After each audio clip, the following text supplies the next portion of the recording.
Good morning, students. Shall we start our next chapter of the economics, microeconomics, that is the concepts of revenue. So, before we discuss its meaning, first of all, we understand about जब हम कोई भी commodity cell करते हैं, सबसे पहली बात है उसको बनाने में हमारी कॉस्ट आती है. वो हमने कॉस्ट वाले चैप्टर में पढ़ा कि लैंड, लेबर या कैपिटल के ऊपर इंटरेस्ट देते हैं. तो ये क्या आती है, हमारी एक तरह से कॉस्ट आती है. ठीक है. जब इस कमोडिटी को सेल किया जाता है, तो हम उसको क्या से सेल करते हैं, कुछ प्रॉफिट ऐड करके ही सेल करते हैं. ठीक है.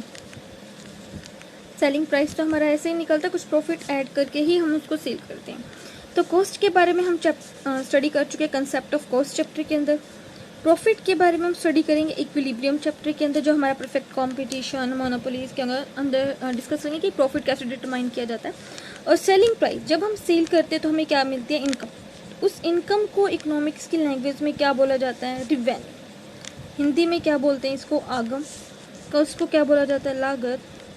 प्रॉफिट को लाभ. तो लागत में जब हम लाभ प्लस करते हैं तो हमारे पास क्या निकल कर आता है, आगम. तो अब हम इसके मीनिंग को डिस्कस करेंगे.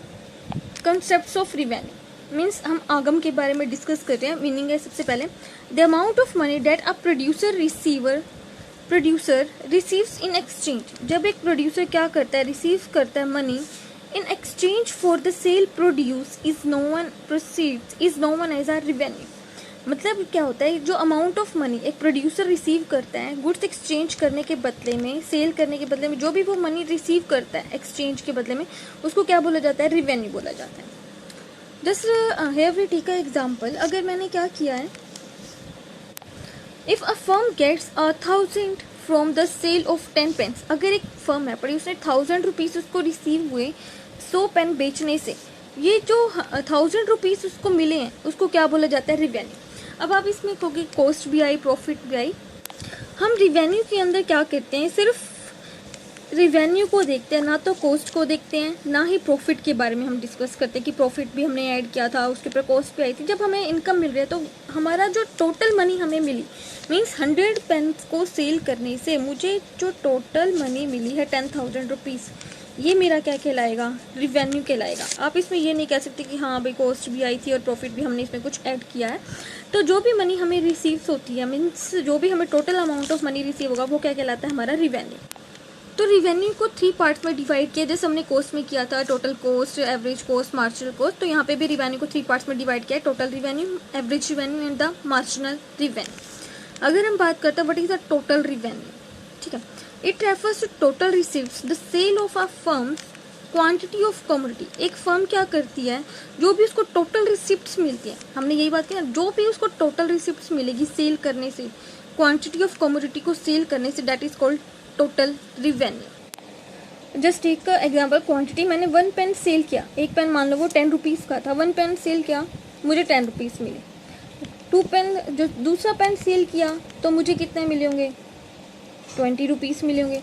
3 पेन सेल किया, फिर मुझे कितने मिले होंगे, 30 रुपीज़. मीन्स 10 रुपीज़ मुझे एक्स्ट्रा मिले होंगे.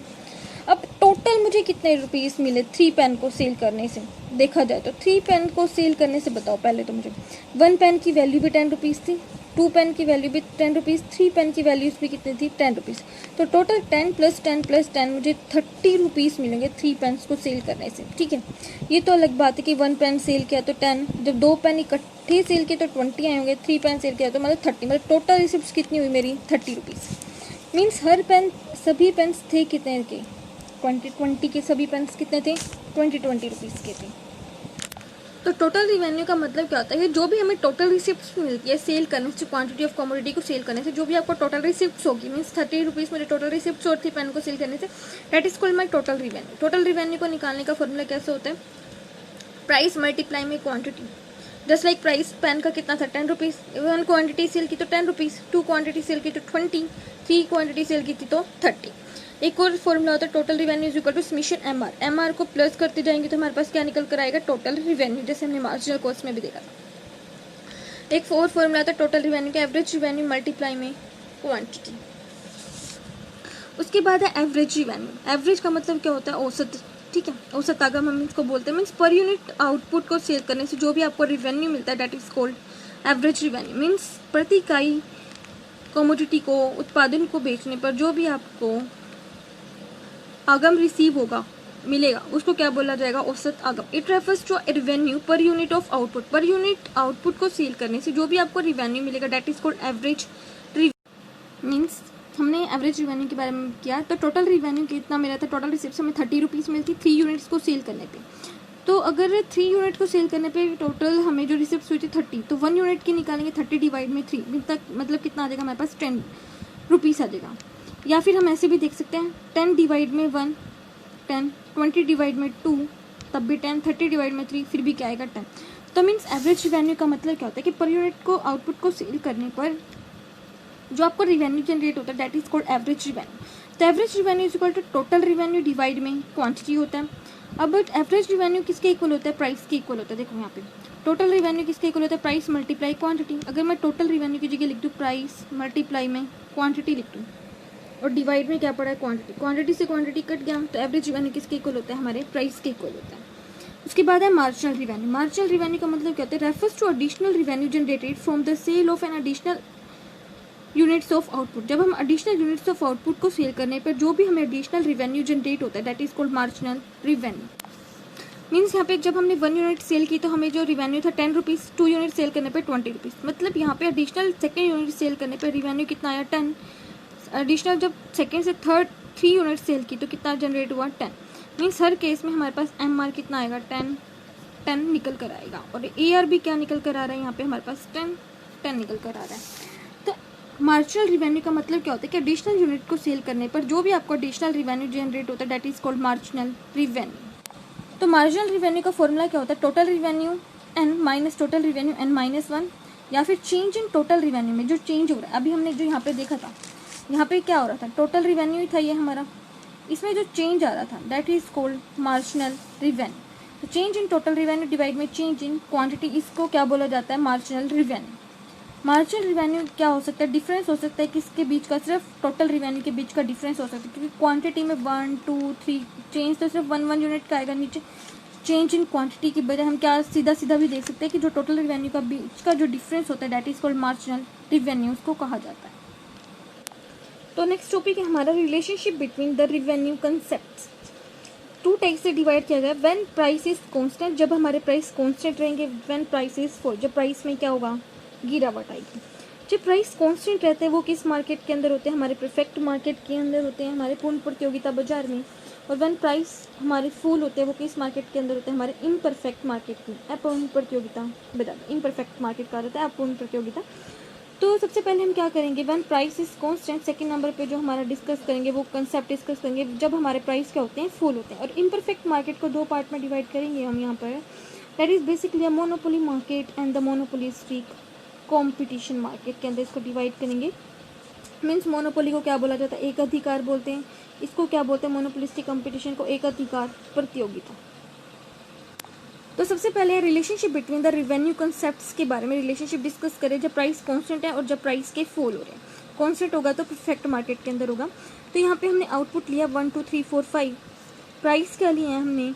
परफेक्ट मार्केट की हम बात कर रहे हैं, ठीक है, पूर्ण प्रतियोगिता बाजार की। तो परफेक्ट मार्केट वो मार्केट होती है जहाँ पर जो कमोडिटी की सेलर्स होते हैं, जस्ट बुक सेलर्स की बात कर लेते हैं हम, या किराना शॉप की बात कर लेते हैं। यहाँ पे भी है, यहाँ पे भी, हर जगह पे मतलब किराना शॉप है। अगर आप 20 के बिस्किट का पैकेट को लेने जाओगे तो हर जगह से वो 10 रुपीज़ का ही मिलेगा, या 5 रुपीज़ का लोगे तो यहाँ पे आप अपने प्राइस 5 ले सकते हैं।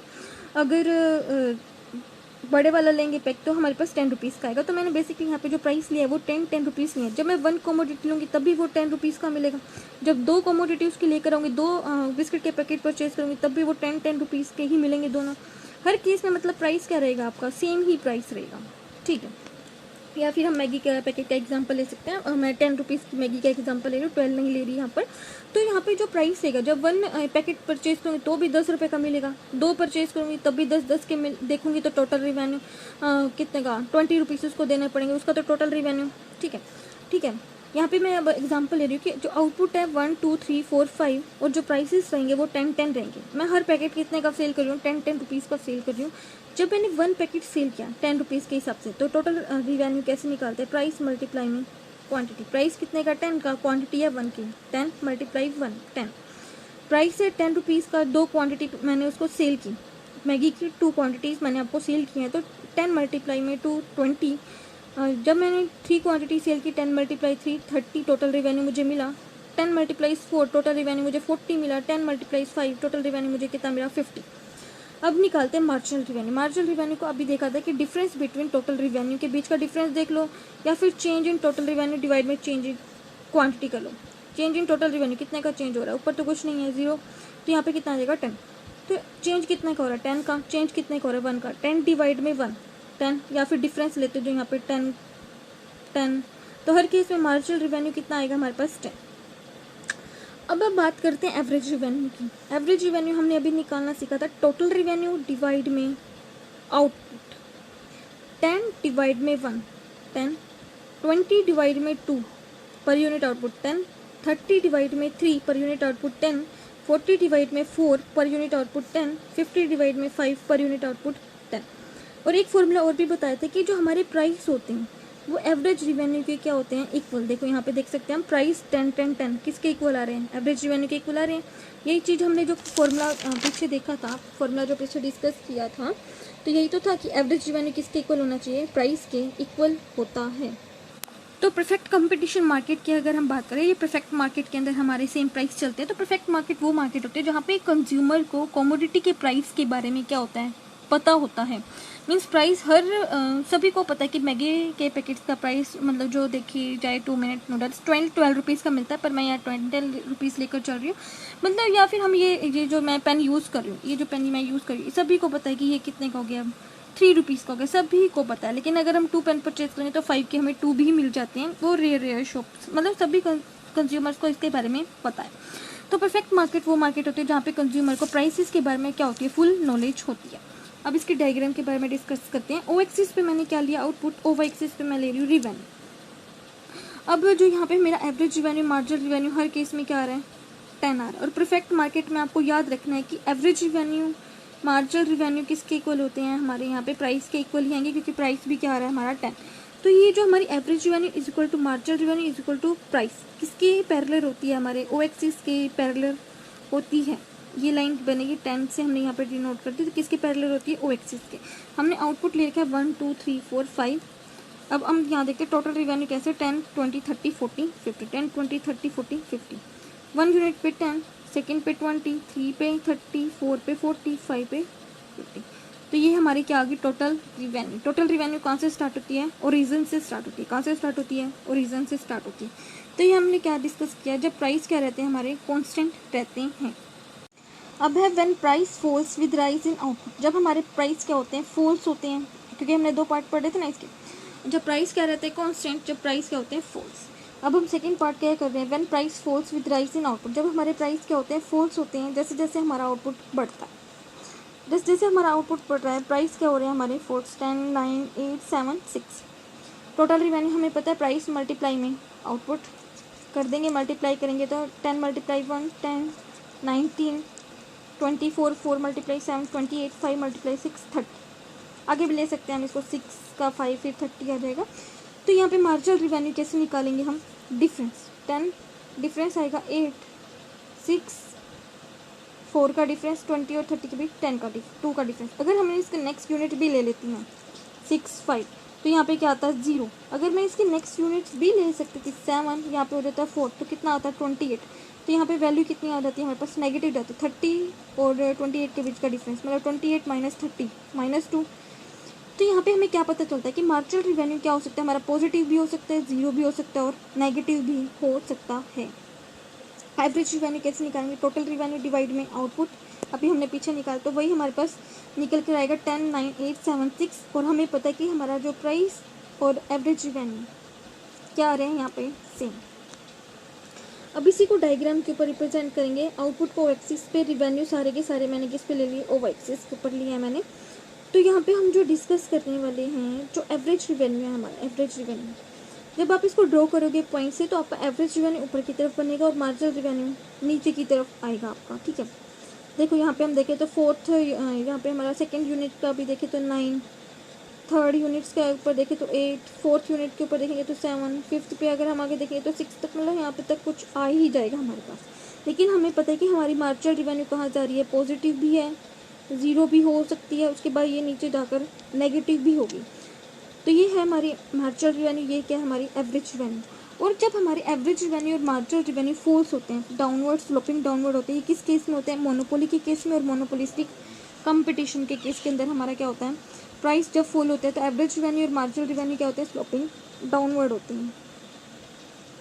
सो उसके बाद जो हमारा नेक्स्ट टॉपिक कंटिन्यूस कर रहे हैं, that is called a relationship between the total average and the marginal revenue के बीच का रिलेशनशिप डिफरेंस स्टडी कर रहे हैं। आपको याद हो तो हमने जो इलास्टिसिटी ऑफ डिमांड चैप्टर किया था उसमें टोटल एक्सपेंडिचर मेथड को कुछ इस तरीके से लिया था, 1 2 3 4 5 6 7 8 9 10, आगे तक भी ले सकते हैं 9 10। अगर 10 तक लोगे तो यहाँ से स्टार्ट करना पड़ेगा, 10 9 8 7 6 5 4 3 2 1। मैंने यहाँ पर 8 तक लिया तो मैंने यहाँ पर स्टार्ट भी कहाँ से किया, 8 7 6 5 4 3 2 1। और याद हो तो प्राइस किसके इक्वल होते हैं, हमारे एवरेज रिवेन्यू के इक्वल होते हैं। टोटल रिवेन्यू हमें पता है क्वांटिटी मल्टीप्लाई में प्राइस से मल्टीप्लाई करेंगे तो हमारे पास क्या निकल कर आ जाएगी, टोटल रिवेन्यू, पंजा 8। तो टोटल रिवेन्यू क्या निकल कर आ जाएगा हमारे पास, प्राइस को जब क्वांटिटी के साथ मल्टीप्लाई करेंगे तो। उसके बाद है मार्जिनल रिवेन्यू, डिफरेंस जो होता है टोटल रिवेन्यू के बीच का डिफरेंस, वो क्या होता है, हमारा मार्जिनल रिवेन्यू होता है। 8 14 के बीच का डिफरेंस 6, 14 और 18 के बीच का difference 4, difference 2, difference 0, 18 minus 20, minus का 2, 14 माइनस 18, माइनस का 4, माइनस का 6, तो मतलब ऊपर से माइनस करते हैं, 20 माइनस 2, 2 प्लस पॉजिटिव आ रहा है। तो यहाँ पे हम इसको क्या करेंगे, ग्राफ के ऊपर शो करेंगे, डायग्राम के साथ इसको डिस्कस करेंगे। ओ एक्सिस पे क्या लिया मैंने, आउटपुट लिया, ओ एक्सिस के ऊपर लिया टोटल रिवेन्यू, और जो मैंने एवरेज रिवेन्यू और मार्जिनल रिवेन्यू है उसको मैंने अलग से डायग्राम के अंदर शो करने की कोशिश की है, ट्राई किया। तो आप इसको क्या कर सकते हो कि एक ही डायग्राम के अंदर भी शो कर सकते हो, क्योंकि यहाँ पे इसका जो बेसिक पॉइंट है एवरेज और मार्जिनल रिवेन्यू का वो 8 से स्टार्ट हो रहा है। तो आपका यहाँ से पॉइंट स्टार्ट होगा एवरेज का और यहाँ से पॉइंट स्टार्ट होगा मार्जिनल रिवेन्यू का, इस पॉइंट से नीचे तक आपका मार्जिनल रिवेन्यू जाएगा कुछ। तो एक ग्राफ के अंदर भी बता सकते हैं, अलग अलग भी बता सकते हैं, अलग अलग बताते तो हमारी थोड़ी सी क्लैरिटी रहती है। तो उसके बाद जब 1 यूनिट ऑफ आउटपुट प्रोड्यूस किया तो टोटल रिवेन्यू कितना था, 8, 1 पे 8, 2 पे कितना है, 2 पे कितना है 14, 3 पे कितना है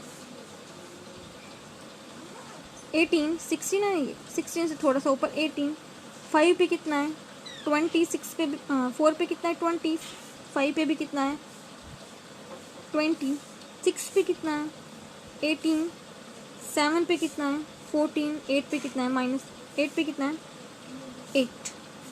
जब इस पॉइंट्स को ड्रॉ करेंगे तो ये क्या निकल कर आ जाएगी हमारे पास, total revenue. In the same sense हमने अभी इसको पीछे जो वीडियो देखी उसके हमने कवर किया, उसके अंदर हमने एवरेज रिवेन्यू और मार्जिनल रिवेन्यू को स्टॉपिंग क्या बताया, डाउनवर्ड बताया। ये जो मेनली सिचुएशन अराइज होती है मोनोपोली और मोनोपोलिस्टिक कंपटीशन के केस में होती है।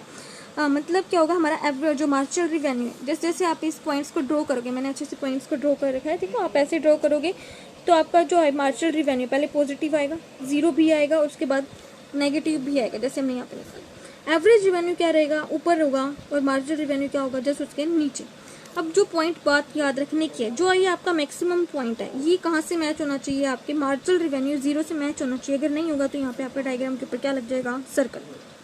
ठीक है, क्लियर। अब हम रिलेशनशिप देखते हैं, टीआर का और एमआर के बीच का रिलेशनशिप, टीआर का और एमआर के बीच का रिलेशनशिप। जब टीआर हमारा इंक्रीज हो रहा है ना, अब इंक्रीज किस रेट से हो रहा है ये भी देखना पड़ेगा। देखो डिफरेंस कितने का, 8 का, डिफरेंस कितने का, 6 का, डिफरेंस कितने का, 4 का, बढ़ तो रहा है 14 से 18 से 20 पर डिक्रीजिंग रेट से इंक्रीज हो रहा है। यहाँ पे 6 का डिफरेंस आया, यहाँ पे 4 का, यहाँ पे 0। तो जब टीआर इंक्रीज होता है, हमारा टोटल रिवेन्यू कुल आगम जब बढ़ता है, तो हमारी जो सीमांत लागत है, मार्जिनल रिवेन्यू जो सीमांत लागत है, वो क्या होती है, डिक्रीज होती है। जब टोटल रिवेन्यू इंक्रीज होता है डिक्रीजिंग रेट से, जब बढ़ता है घटती रेट से, घटती दर से, तो मार्जिनल रिवेन्यू भी क्या होता है, हमारा सीमांत आगम भी क्या होती है, हमारी डिक्रीज होती है, घटती है। देखो नीचे की तरफ आ रही है ना, जब ये इंक्रीज हो रहा है डिक्रीजिंग रेट से, तो मार्जिनल रिवेन्यू क्या हो रहा है, डिक्रीज होता है। ठीक है, तो यही लिखा है, टोटल रिवेन्यू इंक्रीज होता है जब डिक्रीजिंग रेट से, तो मार्जिनल रिवेन्यू भी क्या होता है, हमारा डिक्रीजिंग। जब टोटल रिवेन्यू मैक्सिमम होता है तो मार्जिनल रिवेन्यू किसके इक्वल होना चाहिए, 0 के। जब टोटल रिवेन्यू मैक्सिमम होता है तो मार्जिनल रिवेन्यू क्या होगा, 0। जब टोटल रिवेन्यू मैक्सिमम 2020 यहाँ पे मैक्सिमम आ गया, तो मार्जिनल रिवेन्यू क्या होगा हमारा, 0। तो आपके माइंड में सिर्फ शेड्यूल्स और डायग्राम होना चाहिए, तो ये लाइनें तो इजीली बन जाती हैं हमारी। When TR is diminishing then marginal revenue is negative। जब TR हमारा डिक्रीज हो रहा है तो मार्जिनल रिवेन्यू भी क्या होगा, यहाँ पे इस पॉइंट के बाद डिक्रीज हो रहा है ना, तो ये पॉइंट नीचे जीरो से मैच है, इसके बाद ये क्या हो रहा है हमारा नेगेटिव। जब TR डिमिनिश होता है तो मार्जिनल रिवेन्यू क्या होता है हमारा नेगेटिव होता है। क्लियर। अब ये बात आती है कि जब टोटल रिवेन्यू क्या यहाँ से मैच हो सकते हैं, अगर यहाँ से मैच होगा तो हमारा एवरेज रिवेन्यू ज़ीरो हो जाएगा, लेकिन कभी भी हमारा एवरेज रिवेन्यू ज़ीरो नहीं होगा। अगर ये टोटल रिवेन्यू ज़ीरो होगा तो एवरेज रिवेन्यू भी क्या हो जाएगा हमारा ज़ीरो हो जाएगा। उसके बाद रिलेशनशिप है एवरेज रिवेन्यू का और मार्जिनल रिवेन्यू का, इन दोनों के बीच का रिलेशनशिप है। देखो जब एवरेज रिवेन्यू क्या होती है स्लोपिंग डाउनवर्ड होती है, तो मार्जिनल रिवेन्यू भी क्या है स्लोपिंग डाउनवर्ड, नीचे की तरफ गिर रही है। बट जो हमारी मार्जिनल रिवेन्यू है, जो ये marginal revenue below the average revenue, किसके नीचे है, एवरेज रिवेन्यू के नीचे। और ये किस केस में होता है, मोनोपोली और मोनोपोलिस्टिक कंपटीशन के केस में। When AR is sloping downward then MR also sloping downward, but MR should below the average revenue in the monopoly and the monopolistic competition. But यही बात बताई, जब एवरेज रिवेन्यू डाउनवर्ड है तो MR भी downward है, लेकिन किसके नीचे है, MR के नीचे। तो ये हमने क्या डिस्कस किया, रिलेशनशिप के बारे में पढ़ा, टोटल रिवेन्यू, मार्जिनल रिवेन्यू और एवरेज रिवेन्यू के बीच का डिफरेंस। तो आप इस डायग्राम को अच्छे से ट्राई करेंगे और ये टेबल आप प्रैक्टिस करेंगे तो अच्छे से लर्न हो जाएगी। वैसे भी सीधी सीधी बताइए 1 2 3 4 5 6 7 8 9 10 प्राइस लेंगे ऊपर से। अगर 10 तक लिया तो प्राइस 10 से ही स्टार्ट करेंगे, 8 तक लिया तो आप यहाँ पे 8 से ही स्टार्ट करोगे। Thank you.